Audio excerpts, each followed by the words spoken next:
Cambio, se encontraba atrapado en un debate existencial sobre la naturaleza del lenguaje y la identidad, dirigido por un hombre que le debía 14 meses de renta y que acababa de usarlo como un puff. La estrategia de don Ramiro había sido un éxito rotundo. Había transformado una simple conversación sobre una deuda en un laberinto de malentendidos y falsas profundidades. Al negarse a jugar en el terreno lógico y financiero de don Baltasar, lo había arrastrado a su propio campo de juego, el absurdo. Y en el absurdo, don Ramiro era el campeón invicto. Derrotado no por la falta de pago, sino por el puro agotamiento mental, don Baltasar suspiró. La renta podía esperar. Su cordura, no. El sentido figurado había triunfado sobre el sentido común. Una vez más. Capítulo 3. La guerra de los juguetes y la gentuza. Una vez que el torbellino lingüístico de don Ramiro se disipó, el pasillo del edificio volvió a su estado natural, el dominio de los niños. Y en el mundo infantil de los ecos perdidos, la paz era un concepto tan efímero como la promesa de don Ramiro de pagar la renta. La nueva fuente de conflicto llegó zumbando, literalmente. Era el dron nuevo de Íñigo. No era un dron cualquiera, era un modelo de última generación, con luces LED, una cámara 4 Kelvin y un diseño que parecía sacado de una película de ciencia ficción. Leo lo observaba con una fascinación casi religiosa. Yo nunca había visto un helicóptero tan chiquito, dijo, siguiéndolo con la mirada. Parece un mosquito del futuro. Íñigo, que había estado manejando el dron con una expresión de superioridad, hizo que el aparato descendiera y aterrizara suavemente. ¿Mosquito? No seas ignorante, Leo. Es un cuadricóptero de fibra de carbono con estabilización giroscópica. ¿Tiene para llevar pasajeros?, preguntó Leo, convencido de su potencial como vehículo de transporte. No entiendo. Tenías que ser tú, Leo, exclamó Íñigo, inflando sus mejillas. A ti te faltó un tornillo cuando te fabricaron, ¿verdad? Leo se quedó pensativo por un momento, buscando en los archivos de su memoria. No me acuerdo, respondió con sinceridad. La simpleza de la respuesta era un escudo impenetrable contra el insulto. Luego, como si una idea brillante lo hubiera iluminado, añadió: «Ah, pero a ti no te faltó ninguno». Íñigo sonrió, complacido. «¿Verdad que no?», «No», confirmó Leo, «porque a ti te pusieron todos los tornillos flojos». La lógica implacable de Leo dejó a Íñigo sin palabras. La humillación fue demasiado para él. La discusión verbal escaló a una disputa física por el control del dron. Leo lo agarró, Íñigo tiró de él, y en el forcejeo, el dron salió disparado, chocando contra la puerta del apartamento de don Ramiro con un golpe seco. Don Ramiro, que intentaba recuperarse de su batalla intelectual con don Baltasar con una siesta, salió de su casa como un león despertado de su letargo. Vio el dron en el suelo, vio a los niños discutiendo y, sin mediar palabra, lo confiscó.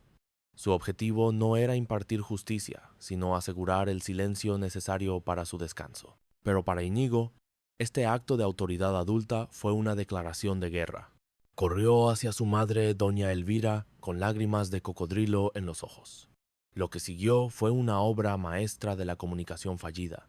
Un teléfono descompuesto en tiempo real. «Mami, el señor ese me quitó mi dron», lloriqueó. Doña Elvira, sin molestarse en investigar, le dio a su hijo la primera orden. «Dile a ese señor que te lo devuelva inmediatamente».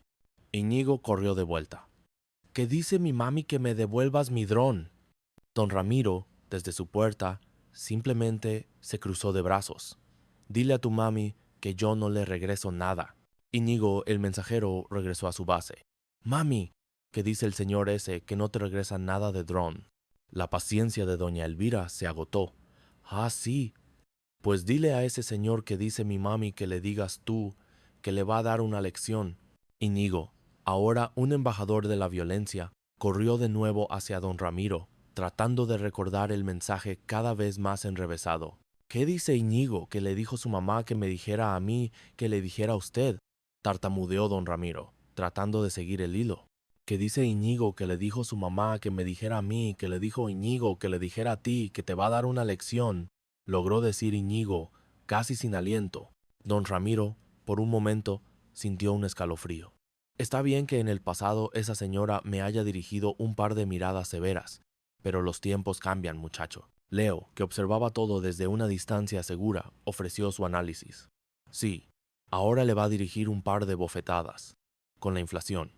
Envalentonado por la presencia de Leo, don Ramiro cometió un error fatal.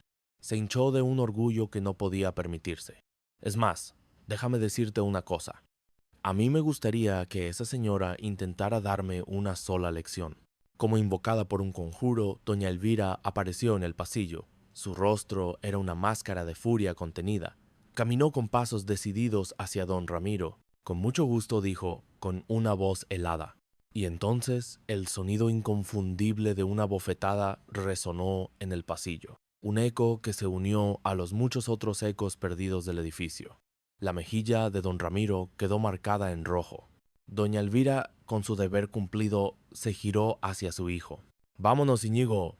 No te juntes con esta gentuza», declaró, con un desprecio que abarcaba no solo a don Ramiro, sino a todo su código postal. «Sí, mami. Gentuza, gentuza», repitió Íñigo, mientras se alejaba, no sin antes sacar la lengua.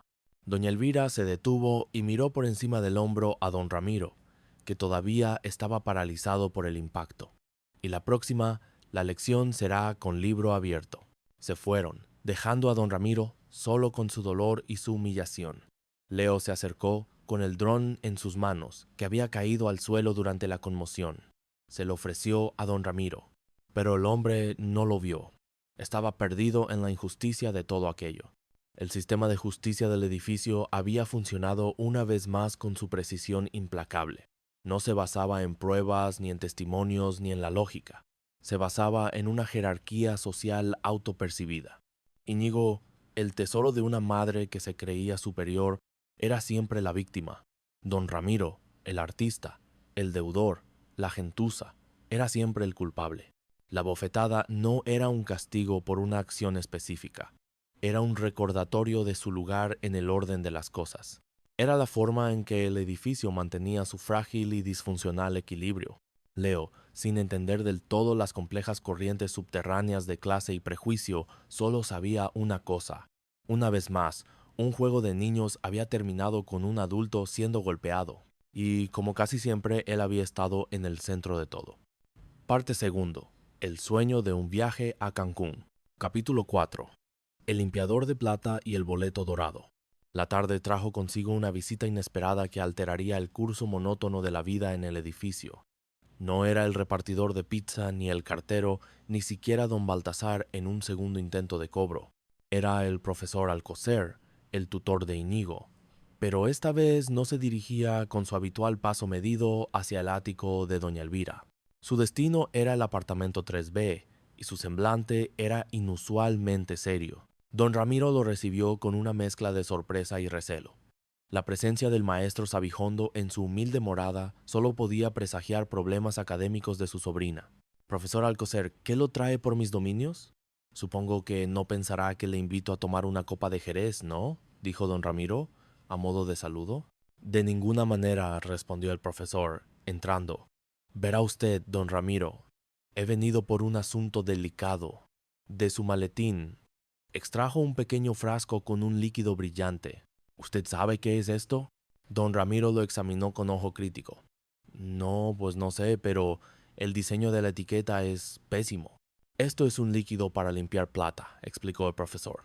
«Bueno, pero usted ya se habrá dado cuenta de que en esta casa la única plata que hay es la que me falta», replicó don Ramiro, con lógica. «Es más, si me acepta un consejo, debería de volver a su profesión de tutor. Porque mire, eso de andar vendiendo productos de puerta en puerta como que no va con su intelecto». «Yo no he venido a venderle esto, señor mío», dijo el profesor, su paciencia comenzando a flaquear. Esto lo tenía Sofía en su poder. La mención de su sobrina cambió por completo el tono de don Ramiro. ¿Sofía? Oiga, pero ¿Sofía para qué iba a querer una cosa que sirve para limpiar objetos de plata? Es lo mismo que yo me pregunto, dijo el profesor, con una mirada inquisitiva. ¿No será que Sofía lo sustrajo de alguna parte? La insinuación fue como una chispa en un barril de pólvora. El orgullo paternal de don Ramiro, lo único que poseía en abundancia, estalló. «Óigame, profesor, ¿Está usted insinuando que mi sobrina es una ladrona? Gritó, ofendido. Usted no sabe el ejemplo de rectitud que mi sobrina ha tenido en este hogar. No me conteste. Eso es una calumnia, una vil calumnia. Bueno, yo supongo que usted a lo que se refiere es